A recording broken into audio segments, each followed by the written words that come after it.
Good afternoon, everyone. This is Sebastiano Tofaletti at the European Digital SME Alliance. Welcome to everyone. Welcome to our guests and to our speakers today. This is a new episode of a series of events called Digital SME Live, where we talk with industry and political experts and leaders and on issues that have to do with digital technologies and in the intersection between digital technologies and SMEs, small and medium-sized enterprises, as the Alliance is the largest network in Europe for digital SMEs. So we try to keep up our role and bring loud and clear the voice of digital SMEs to the European policy discussions. We are today on the topic of 5G versus cable benefits and the cyber and security risks. As you all understand, the current 5G discussions are very hot, and they focus pretty much on the benefits of this technology, especially for industry, including SMEs. But 5G, as any other wireless communication tools, can be manipulated. Currently, the industry is mostly communicating via wired communications, wired connections, which makes it hard for attackers to infiltrate the communication. But if the major industry sectors will sooner or later rely more and more on mobile networks, in particular 5G in the future, they will be open to attack vectors from criminals. That wasn't the case before. This is why one of our experts in this debate argued that wireless protocols are not redundant communication channels. In our purpose of more connected future, we must place equivalent focus on the security of those connections, devices, and applications. So the event of today, this conversation, aims at discussing the future of 5G for the industry and the reality of modern attacks. And it's also organized as part of a European funded project called Cyberwatching.eu, which is contributing to making the digital single market a safer place by promoting the uptake and understanding of cutting-edge cybersecurity and privacy services emerging from publicly funded research and innovation activities in Europe. Today, the event is being streamed on our social media channels, Facebook and Twitter. It's also available on YouTube, and it will also be available later on YouTube. We do have some speakers with us, and we have an audience which participates in the webinar. Those who are the lucky guests who are in the webinar as audience will also be given the chance to participate in the discussion as soon as we finish the presentation. So we hope to have a lively Q&A, question and answers discussion with the audience which is in the webinar. Those who are not on the webinar, meaning they're probably not not members of the Digital SME Alliance, or they are not invited guests, they will nevertheless be able to ask their questions using the social media commenting option in Facebook, for instance, or in Twitter and YouTube. With that, I would like to start introducing the speakers. In particular, we have today, I'm happy to have Enrico Frumento, who's a senior cybersecurity researcher and expert at Cefiel, a leading Italian research, education, and innovation center based in Milan. Enrico is responsible for EU and private funded innovation projects on ICT security. His research focuses on unconventional security, cybercrime, and social engineering. He is the author of several studies, and today he will talk to us about an interesting research he did together with a group of multidisciplinary researchers called The Hidden Cost of Untrusted Vendors in 5G Network. Please. Okay, fine. Well, my study started from a project that was funded actually by the USA State Department, which was focusing on the definition of which are the hidden costs of untrusted vendors in 5G networks. Actually, of course, once you think about, someone thinks about what hidden costs means for the funding agency, that in this case was the State Department of the United States, often thinks about the Chinese producers like Huawei and ZTE. On Europe, instead, this concept is much broader, because actually the most of legislation of the countries considers only the extra-European vendors as, generally speaking, untrusted, or in general, things that must go through a process to gain their trust. And the study was focusing on defining which are the costs, let's say the obvious costs of the 5G networks once you decided to use one of the so-called untrusted vendors in your 5G networks, either at the core network level, radio access network, or also in the software stacks. Less obvious is the number of hidden costs. That means costs that apparently are not hitting directly the mobile network operator, but at the end they, let's say, explode or have effects in their customers. So by this point of view, in their small medium enterprises or industry or customers in general. Think about the, let's say, just sticking to the example of the Huawei. One of the things that is often remarked is their price competitiveness compared to other products versus the concerns in terms of security that they bring together with their offers.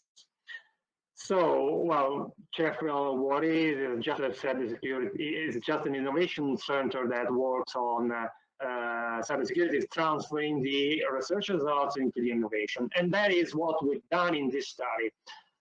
Which was composed by different organizations, as you can see here, and different competencies: economists, political scientists, and computer scientists, especially myself on the cybersecurity aspects.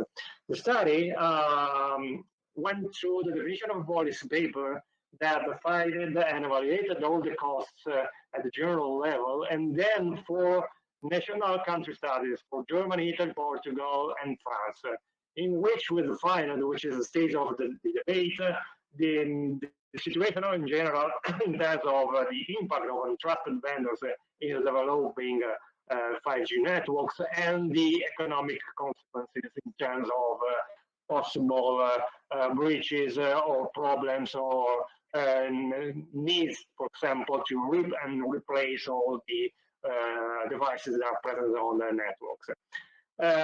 The question arises from a problem of trust, because as you can see, these are the main producers in terms of 5G components, and there is also the corresponding rule of law index of the corresponding country. So the problem that was originally raised by the Americans is present also in the European countries, especially, for example, UK already expressed the position of banning the specific vendors. For the other countries, the discussion is still open and ongoing. The problem is not, let's say, it's not a theoretical problem, because attacks from Asian or Chinese, let's say, group of hackers are every day happening. The problem is raising the number of data shared through 5G, despite the let's say, the greatest requirements in terms of cybersecurity that the 5G protocol itself is trying to to address. Despite this, the problems are, the concerns are rising very rapidly, I would say. During the study, we, of course, consider not only the confidentiality, integrity, availability of data, like any use of cybersecurity concern, but also the safety. Because, of course, when you deal with internet in the industrial Internet of Things and industrial Internet of Things, you have to deal with the security. And since the multiplication of the private 5G networks in the industry, the things of the so-called Industry 5.0, the problem is starting to become very, let's say, very urgent, I would say, because it affects also the safety of the applications. Just to say the different things, type of things that are happening in different countries is just for Italy, because the other, I cannot say for the other countries because I didn't follow those specific vertical studies. In Italy, the situation is this: more or less, there is a very well-defined legislation framework that is composed by the open box, like in almost any country across Europe. The Code of Power, that is a special law dedicated to the national sensible assets, those assets that are critical for the government and the national in general, that has been extended recently to the 5G operators. And so there is a power of veto is also denying commercial deals with specific vendors according to the decisions of the government or the federal services. But the point is that recently we also added the National Cybersecurity Perimeter that includes and foresees a testing center to test all the extra European devices. So not only trusted in terms of like the American defines them, and so practically speaking, more from Asia, from China and other similar nations, but in general, any producer that sells things outside the European community. In terms of costs, as you can see here, we estimated different types of costs. The cost of the National Test Center, these costs have been done for all the countries. The cost of the regulations, the cost of data breach. I mean, for data breaches, it's important to specify one thing, that is the cost of the portion of data breaches that are in transit. So only those that are transiting through the network and through the specific slice of the network that is 5G, and through the specific estimated portion of the 5G network that is operated by untrusted vendors. So these are just a funnel that defines the amount of data that corresponds to 8.9% of the total capacity estimated for 2024 of the data, the cost of data breach during this specific section of the data life cycle. And then the cost of shift of demand because of sensible IPR sensible customers that are shifting their services from one mobile network operator that has untrusted vendors inside their network to others that has not. So this is a potential shift of customer from one operator to the other. And also the cost in terms of redundant infrastructures, like for example in the civil protection, because of the possibility that some of the 5G networks and connectivity are falling down because of a breach or an attack, and the cost of rip and replace. As you know, the only nations that already went through this step are UK and the United States. So these estimations are based on proportional estimations based on the type of numbers and what they already afford. And the situation in Italy about the presence of 5G only devices active in the MNOs. Given that for the 4G, the problem is the same, because for the 4G network, about 50% of the network is still operated by untrusted vendors at the moment. But not only just to feed, let's say, the discussion, and I'm going to finish and just skip one few slides because we just give a few numbers, but I want to, here, to focus on one specific aspect, that is this. The type of hidden costs are several. The costs of test bed and test labs, so the continuous update and network software makes the cost of the cost of the test center, the legislation, and the similar type of costs, and the cost of not complete and transparent share of threats. So with the European ISACs, for example, the monitoring of the data flow, as I said before, the possibility to have a breach in the 5G portion that is operated by untrusted vendors is a concrete threat. And not only because 5G is a highly softwareized network. So there are a number of services on top of the radio access network that are operating the 5G network. For example, it is a few days ago that ZTE announced the services or artificial intelligence to, let's say, operate or optimize the software-defined networks, the functionalities through an artificial intelligence. They are going to sell this type of services and solutions. Of course, the problem here becomes that this type of artificial intelligence are not that, let's say, self-explanatory, or they not belong to the category of explainable artificial intelligence. So there is a number of biases that could stay here inside without the possibility to easily discover them. Then the costs of regulatory costs, and moreover, the costs of liability and risk transfer. So the impact on cyber insurance, because this is something that is still going on discussion, and it will impact, of course, a lot. The type of actors that are requiring an insurance to afford the risk of this type of activities, and so most of all the small, medium, and average industries. Enrico, let me ask you a question before you continue, because you mentioned earlier, quite explicitly, Huawei and ZTE. Did you ask the companies to comment on the study? The company, you mean the mobile operator or the producer? Well, I can say from the point of mobile operator, or Vodafone and Telecom Italia, who actually use those providers. Yeah, the data that are reported, and for the other countries is the same. We performed different interviews with key stakeholders, and we had the values that we used for the analysis. We didn't have on purpose any interaction with the producer of the devices, because one of the studies of this type, the other study of this type that has been published recently, comes from the Oxford Economics, and was a study funded by Huawei. And we wanted to be totally independent by the producers of devices, and even by the, let's say, the position of the financing institute. Because, as I said, we got the financing from the USA State Department. With them, the official position was that we were able to see and perform a study from a purely scientific point of view, so without any, let's say, political bias, I would say. All right. Thank you. I didn't want to. I want to let you finish your presentation if you still want to say something, and before we go into the reactions from the other experts. Okay. Well, if I have time, I can go back through to the numbers that are relatively interesting. By the way, the study is present also on the website and will be translated.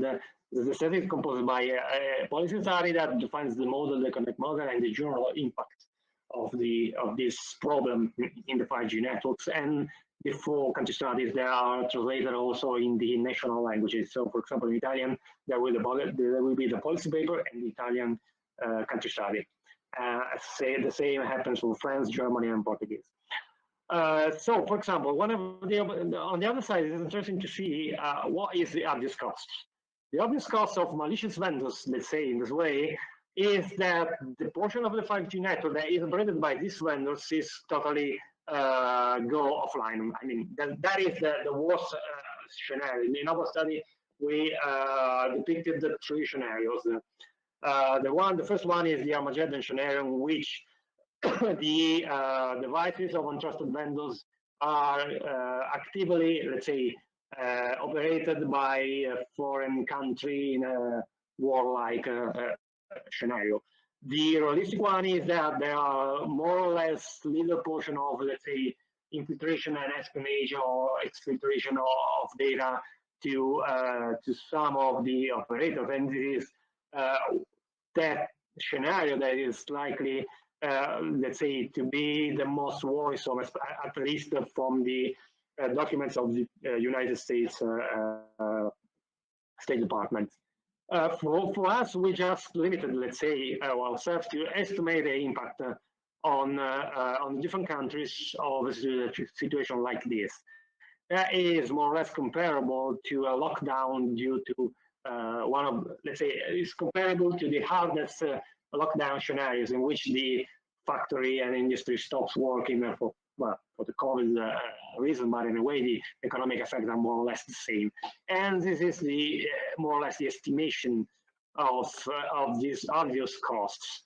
And of course, this is by one point of view one shotgun. I mean, because the first reaction after the scenario like this is that anyone will do a rip and replace immediately.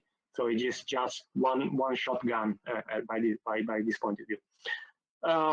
The hidden costs instead are spread like this on manufacturing, agriculture, in different sectors with these in different valuation and for the different countries in IPR intensive industries. Nico, yeah, we can leave your slides on the screen, but let me introduce the other experts here on the panel, and let's try to have some reaction to your findings, perhaps. Let me start with the first of our guests, of our other guests, who's Jean-Philippe Beauvais.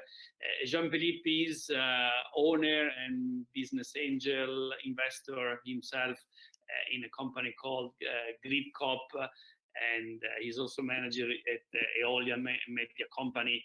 And he is a cybersecurity expert, always been involved in these discussions. Owner of patents, investor, chief strategist himself. So he is really someone who has, a long experience in cybersecurity, especially with the idea to protect the critical infrastructures at the physical layer, which is one of the key issues he's looking at. So maybe Jean-Philippe, would you like to give us your take on this conversation on the topic of at stake? So the security of 5G versus the wired connections, and also perhaps a reaction to what you heard from Enrico. Sure, I can do that. Thank you. Well, Enrico is basically, we are basically moving towards one another. Enrico comes from the hardware side, I'm coming from the physical infrastructure side.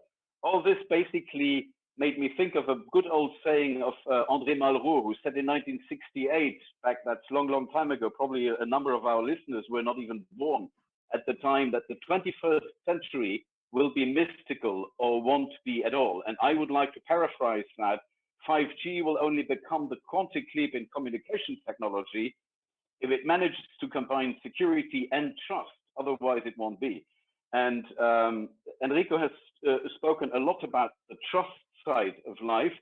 Let me speak a little bit about the security side of life, because at the time and for the time being, what I note in the business I am in, which is developing physical systems in order to protect the physical infrastructure, which is what you would commonly call the layer 1, or I even call that the layer 0. I'm not speaking about the cables, but I'm speaking about the pipelines the cables or the ducts the cables are in. I'm speaking about the pipelines themselves, be it water, drinking water. I'm speaking about the electricity grid, but not from, again, a logical point of view or a cyber point of view, but the grid from the really physical point of view. And what we notice that effectively today, when you speak to people about security in wireless networks, and to me, wireless and cable is not an antinomy. It basically is a mission statement, but I will get to that sometime later, hopefully. What we see is that everybody thinks that cyber will resolve all the issues, all the security issues, which we can have in mobile networks. Be it, by the way, mobile networks, be it narrowband IoT, etc., which is also a form of mobile network. But let's confine ourselves today to 5G. The point is, cyber will not resolve every problem by itself. I mean, take cyber as being the armored car which you're using in order to ride on the motorway. Now, everything's fine as long as the motorway is there, the road deck is fine, the deck is cleaned, it's not icy, the bridges are maintained, the tunnels are maintained, etc., etc., etc. But what if with your armored car you start hitting potholes? You start hitting expansion joints in the road deck. The road deck is cracked, it's icy. You don't trust the bridge. You're in front of a bridge and you say, well, this looks crabby. Will it hold? Will it not hold? And then you have, and you already have that on European motorways, bridges where you have single line, single file traffic. Why? Because the bridge simply does not hold the traffic it is supposed to hold. Now, the next thing is, imagine you get, and I'm not getting into Stephen King type examples here, but imagine effectively you enter a tunnel, the tunnel is dark and you do not see the end of the tunnel. Will there be an end of the tunnel? Well, probably there will be, but the thing is, we simply assume that that is going to be the case. Now, we do exactly the same in communication technologies. We simply assume that the fiber optic network, which we need and which is without which 5G is not going to happen. I mean, Anna Pesovic said that recently in a press conference. Anna Pesovic is the marketing director of Nokia Fixed Networks. She said effectively 5G cannot happen without a material and a substantial deployment and consideration of the physical infrastructure. Now, that being said, it's not only the fiber optic cable, it is also the towers, the new towers which are going to be rolled out. We all know that 5G requires a much higher density in cells than 4G, 3G, and everything every G which we had before that ever did. So more higher granularity in the cells means more towers, means more physical infrastructure. And we have seen back in 2020, and the trend, alas, continues, we have seen that physical infrastructure, be it towers, be it fiber networks, etc., were increasingly subject to attacks. It started last year. Now you may say, okay, well, this was due to the pandemic, this was due to the lock-in, this was due to crabby political communication about the pandemic, about the reasons for the lock-in, etc., and maybe this was due to a number of people who are nostalgic, who would probably dream of the singing wire and the Pony Express. But that being said, attacks have increased, and attacks are so simple to perpetrate on the physical network. It means I forgot to do it for today, but normally when I'm speaking to an audience like this, I have a pair of loppers, which are those big scissors which you use to trim trees. To me, that is the cheapest hacker in the world because it costs about €5. And you open a manhole, you just take the first cable because the first cable tells you I'm fiber optics. You know that fiber optics does not convey power, so it's quite safe, between inverted commas, to cut. You take your pair of loppers, you cut the cable, and you down a network. And to me, what is going to come, and now this may be, if there is any kind of hobby writer listening to us, this may be an idea for the next hobby writer. What, to me, the next thing which is going to come is people who are going to address the political sphere and by saying, listen, guys, if you don't pay us XYZ amount of Bitcoins on that specific wallet, we are going to down part of the physical infrastructure of your country. And just to show you that we know exactly what we are talking about, we are going to now black out the lights in that city, or we are going to black out the internet in that part of the country, or we are going to do this and that to the physical infrastructure. And crazy enough, as we are all pushing towards getting faster internet, faster to the last spot in the remote areas of the countryside, obviously the way we do that is by sharing network information. So today, the information of where physical infrastructures are readily available, which in turn improves and facilitates the work of those who want to down that infrastructure. And so finishing on that, if ever there are how should I call them? If there are daredevil people among the audience, I mean, give it a try. Just put a couple of people in a van, drive them in front of the data center of your trust and confidence, put them around a manhole, make them behave very officially, open the manhole, and not do anything to it, but just wait for the time it takes until the people from the data center come out and ask you what the heck you are doing on the other side of the fence line. I mean, I'm not stimulating cybercrime or crime here. This has been done, and it has been done in very civilized countries. I mean, we are not speaking about what you may consider ICT-wise as a third world country. We are speaking about countries like Switzerland. It has been done in France. It has been done in Australia. It has been filmed to just evidence that nobody will care. You look official, you behave official, and thus everybody will say that you have something to do with that physical infrastructure. Now, this being said, and I don't want to monopolize my speaking time here, back to what Enrico said. Enrico, I read your study. I must say it was a very interesting read for me. And to a certain extent, what we should definitely discuss is how to extend your study towards the physical network part of life, because obviously there also the trusted vendor idea plays. Today, the question as to whether you want to use, for example, Chinese cables in the rollout of your networks, yes or no, I can tell you I'm involved in projects securing physical infrastructures where the project owner has said upfront, I don't want Chinese technology. And here we are speaking about cables. So we are not even speaking about the data generation tools or equipment. We are speaking about the pure transport layer of it. So it might be interesting to extend a few thoughts at a next step towards the physical infrastructure and the data transport layer. Yeah, that's very interesting, Jean-Philippe, because I guess the issues you are describing are independent from whether the provider is trusted or not trusted. I mean, we are talking about security and trust, and these are two different issues. So we should definitely extend the conversation here. Let me then go to our third guest and welcome him, Stefan Mauer, who's participated in other events of the Digital SME Live series. Stefan has been working in information security for a number of years, and since 2019 he's the founder of his company Atlas Intelligence in Germany, a consultancy specialized in information security. So Stefan, you're also a well-known expert in cybersecurity. What is your take about the topic of today and the words you heard from the experts that preceded your intervention? Yeah, thank you. Yeah, the point is we're not only consulting information security, but also we're testing information security infrastructures. And what I've noticed over the years is that technology changes, but not the type of attacks.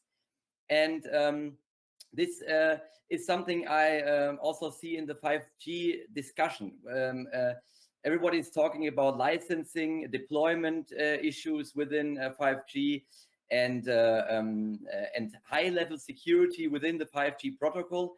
But as any other wireless communication program, as Sebastiano already mentioned in the intro, 5G is effective to jamming or other wireless attacks because it's communicating through the air. With LTE and 3G, this was not a big problem because, or not as problematic as with 5G, because those are only for public commercial use. So everyone is using LTE and all that stuff on his cell phone. But with 5G, the topic changed a little bit because the industry can spread up their own 5G networks. And if a company, if a big car manufacturer, for example, relies on his own 5G network and realize that machine A is talking with machine B to produce a car, and someone is jamming the network, which everybody can do who's within the reach of the machine through the air, then this might be a problem. So I'm missing the point to address those physical or low-level securities within 5G, because 5G to me can only be a redundant technology, at least in the industry, because in the end they have to rely on cables if they want to be sure that they are not weather or air attacker effective. But Stefan, will this be the case only for 5G or any wireless technology that we may be using, like Wi-Fi or even Bluetooth? It is with any technology that communicates through the air, and this is a systemic problem. Everything that's communicating through the air can be jammed. If someone is screaming, it's also a communication through the air, and another person is screaming louder, you only hear the other person. And it's the same with wireless protocols. If you send a signal and someone sends another signal in the same range, which has more power, the other signal is overpowered. So this problem is with every wireless communication. You can call it radio or GPS, but it's present everywhere. For GPS, it's also present, and it's very easy to spoof or jam those signals. You can even spoof, for example, GPS. But in the law, most countries have forbidden at least testing those GPS signals. But it won't get you off the risk, because criminals won't care about if there's a law that says please don't spoof. So I'm missing, at least to address to the industry, that they have this in focus. If I may add to that very quickly, two things. One is effectively today a jammer, to jam anything from 833 megahertz up to whatever whatever gigahertz costs about 500 euros and is available on the internet. And just a small example to prove you that that has already been done and has already been tested. Switzerland had a big issue a couple of years ago with a band of guys who were attacking cars in underground parking garages. And the way they did that was they placed a jammer which jammed 833 to 2.4 gigahertz frequencies in the entry zone of the garage. And that was exactly the frequency band in which most of the remotes of the cars operate. So people were driving into their garage at home, were parking their car, were just pushing on the button to lock their cars, and were going away. And there are a few crazy people in the world, I'm part of them, who still turns around to see whether the car flicks or beeps to tell, yes, I am locked, yes, everything's fine. Now here, this was not the case, and this organized team of people robbed 14 underground parking garages and robbed the cars of all of their contents. So the question then is, okay, this is only a car, but transpose that to a wireless network. The question then is, how are you going to explain to your risk manager on a wireless network, how are you going to explain to your insurance company, speaking about a car, that your car was robbed and emptied of its content without breaking? Because there was no trace of breaking. The doors were simply open. The car was not locked. So that's that. And then on what Stefan said about spoofing GPS signals.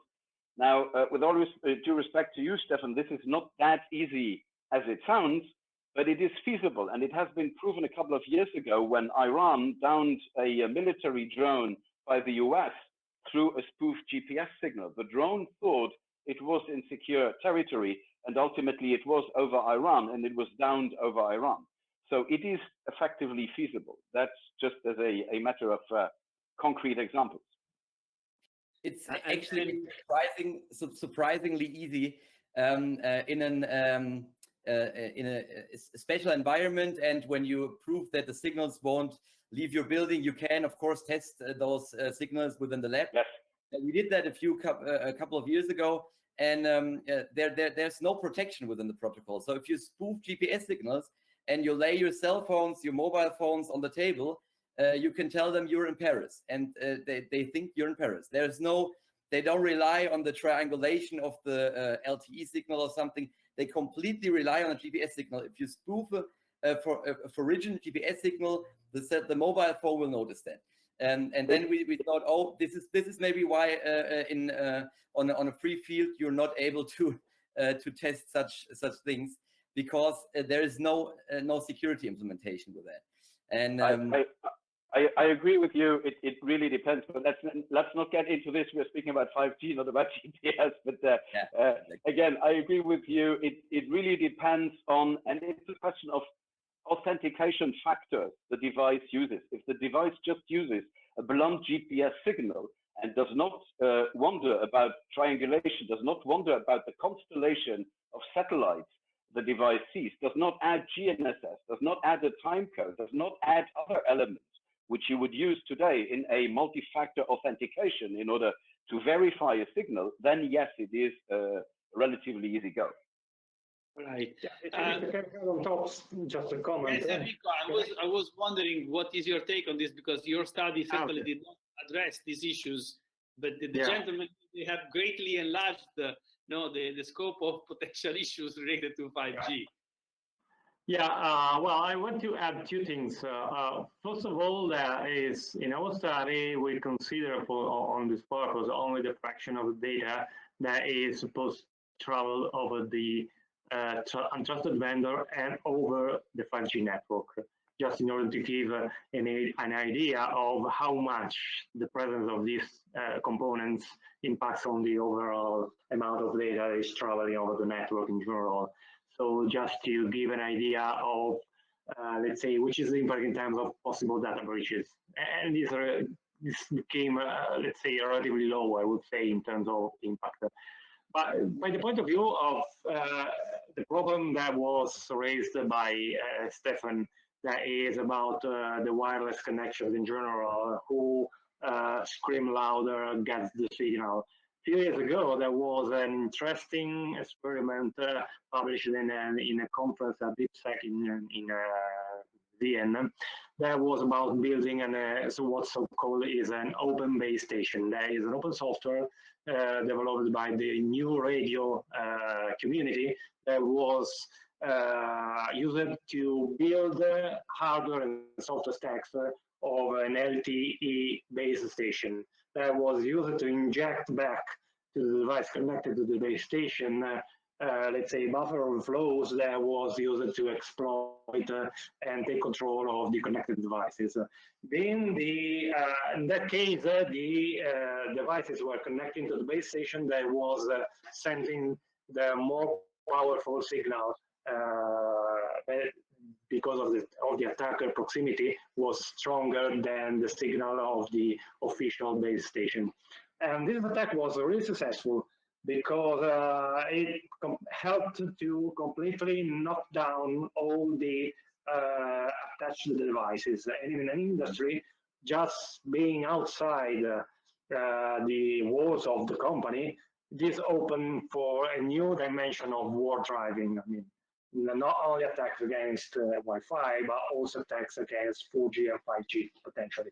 And for 5G, this is extremely important because if on one side the 4G stack is relatively stable because it exists since several years, the 5G is completely new.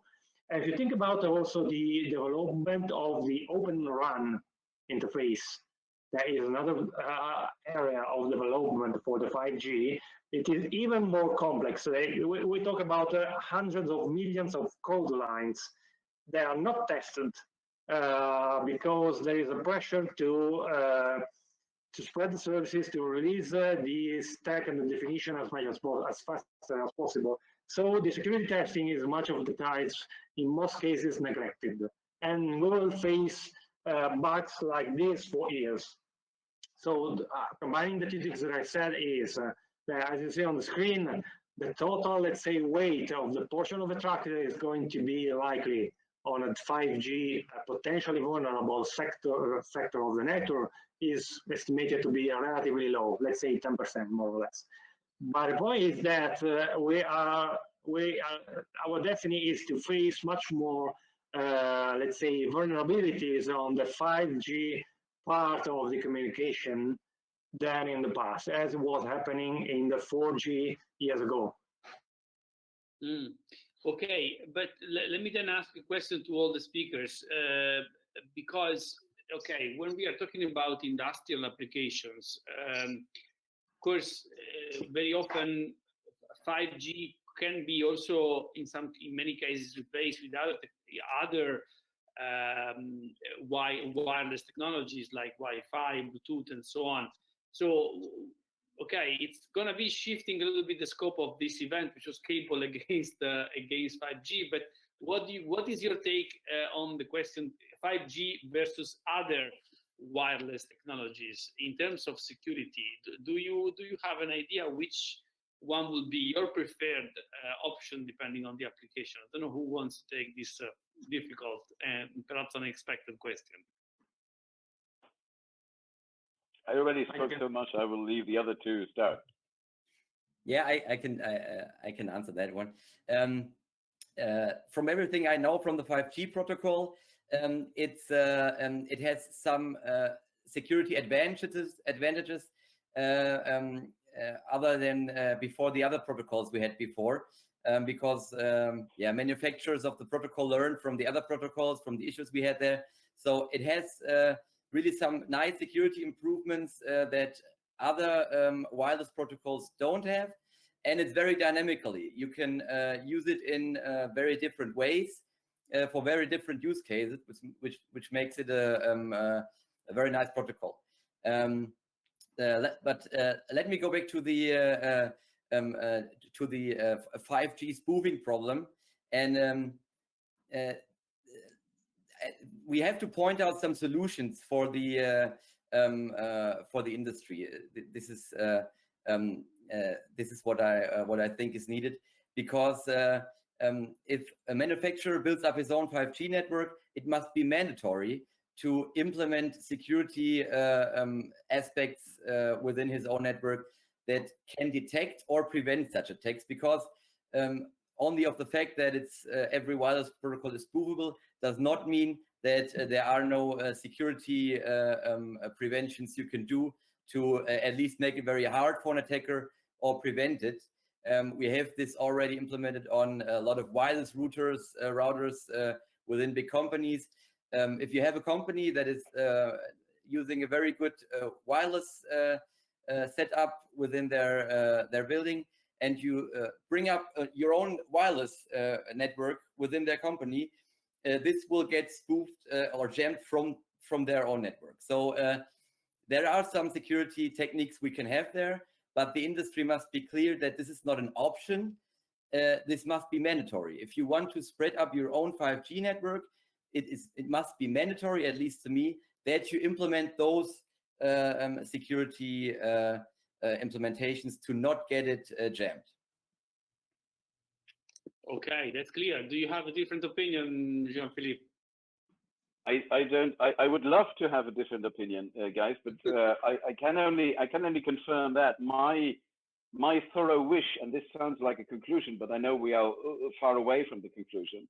My most profound and most thorough wish would be that the fact that 5G, as Stefan said earlier, and as Enrico has shown in their study, offers completely different openings for private use, for industry use, etc., etc., etc.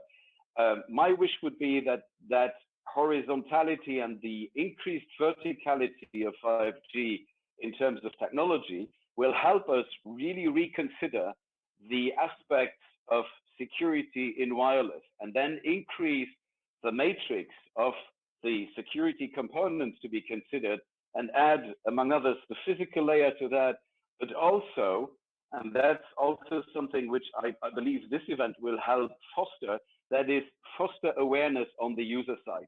5G is not a technology you should be afraid of, but it is a technology which you should use wisely, and you should use it knowingly, and you should ask the right questions. Nobody has ever prevented you from asking your provider what he does in terms of 5G security, and nobody has prevented you asking your provider what he did in the days we were all communicating over twisted copper.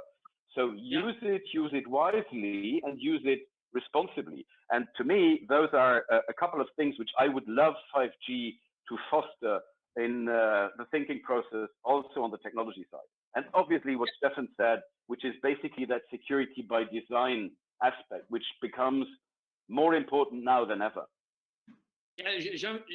Jean-Philippe, on that topic, I wanted to ask you if you were to advise an SME that is, obviously contracting a provider, to get its network, what would be the questions that an SME should ask in terms of security? How would you phrase it to their provider? Well, that's a very tricky question, which again can lead to me monopolizing the mic. But let me be short, because I see Enrico is kind of moving and jiggling in order to be able to add to the discussion. Let me be very short on that one. As I said, nobody has ever prevented you, like you would ask, or you would be able to ask your bank or Facebook or whomever what they have in terms of data on you and how they protect the privacy of that data. Again, nobody as an SME prevents you when you have recourse to a communication service provider, a data center provider, etc., etc., etc. Ask them how they protect their infrastructure, how they ensure the integrity of their infrastructure from your point or from your location, from your headquarters to the data center, to the 5G antenna, etc., etc. And what they do in terms of security, and what they do in terms of security by design. Now, they may tell you, oh, don't worry, we have all that under control, that's very fine, but we have heard that time and time again of companies who were gone shortly thereafter, after having had everything under control, and I'm not going to name names, but okay, that's that. Or they are going to tell you, oh, don't worry, we encrypt. Now, the point is, encryption is a great tool, but encryption basically prevents you from getting direct access to the content of the data, to what is in the data. Encryption has never prevented you from tapping into the optical fiber and siphoning the data out of the optical fiber. Because when you have the data, then you can start considering what you will do with the encryption level which has been applied to the data and how you eventually may try to decrypt the data. So don't stop at very obvious answers like, don't worry, we have it all under control. Don't stop at, don't worry, we encrypt, but really ask and tell them to tell you what they have. Ask them to do an audit. Prepare a very simple, very basic questionnaire and ask your provider to respond to that questionnaire. Do a mini audit. And then if you feel the trust and the confidence Enrico was speaking about, then go ahead. And if you don't feel the trust and the confidence, let competition play. Yeah, thanks for that. Enrico, what would you wanted to add anything on that? Yeah, I start from the last word that has been said by Jean-Philippe, that is about cryptography. Because it is important that in 5G, given the possibility to have mission critical applications over the wireless connection, the other type of threats are becoming relevant that were not possible in 4G or other wireless applications, because one of the 5G requirements is that the reliability of the connection is 99.999%. And for example, if you think about the industrial application, even as a delay, even if you are not able to understand what is getting transmitted because it's encrypted, delaying the signal could imply severe complications in terms of the, let's say, cascading machinery that are dependent on those data. So there are type of threats that, especially in the operational technology, are becoming very, very critical, even if you use the encryption, of course. That for the most part. By the other point of view, of course, 5G is a groundbreaking discontinuity in terms of cybersecurity, like it has been the LTE or Wi-Fi past year, some years ago. So we will face in the coming years a lot of problems happening, and let's say, in threats becoming, let's say, 0 days, for example, becoming active in the wild. Even a few days ago, there was even a simple thing like buffer overflow that has been discovered in the last release of the Open RAN stack, just to give an appetizer on what is going to happen in the next years, because it is a discontinuity by this point of view. But from the other side, without saying nothing about the hundreds of applications that are opening on the other side in terms of possibility. Even by the cybersecurity point of view, it is interesting to report the position of the Swiss reinsurance company that says that the 5G will open a new class of cyber insurances because of the greater, let's say, availability of data that is unprecedented. I mean, there has never been a situation like this in which so much data are available for insurances to, let's say, transfer the risk from the industry to the insurer. And this is also an opportunity that, in terms of cybersecurity, is interesting to consider. Thanks, Enrico. I think we are gearing towards the end, so perhaps Stefan hasn't spoken as much as the colleagues. So if you want to add anything, Stefan, on the topic, because it might be your last chance, since we will shortly have to wrap up. Yeah, let me make a conclusion. Thank you.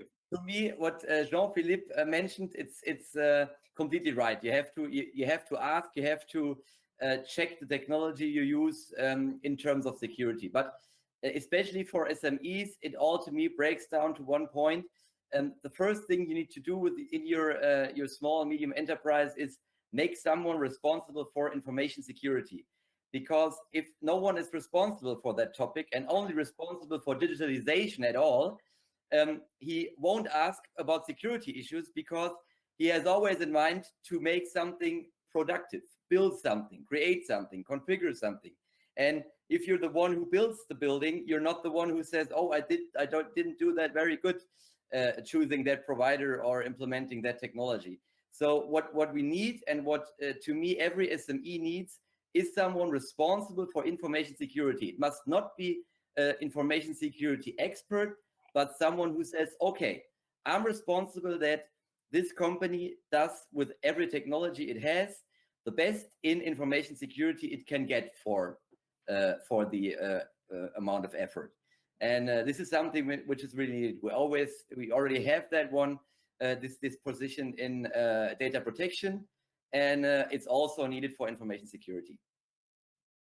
And in your experience, would you rather advise the companies to appoint someone internally, or rather prefer to externalize that role to a consultant?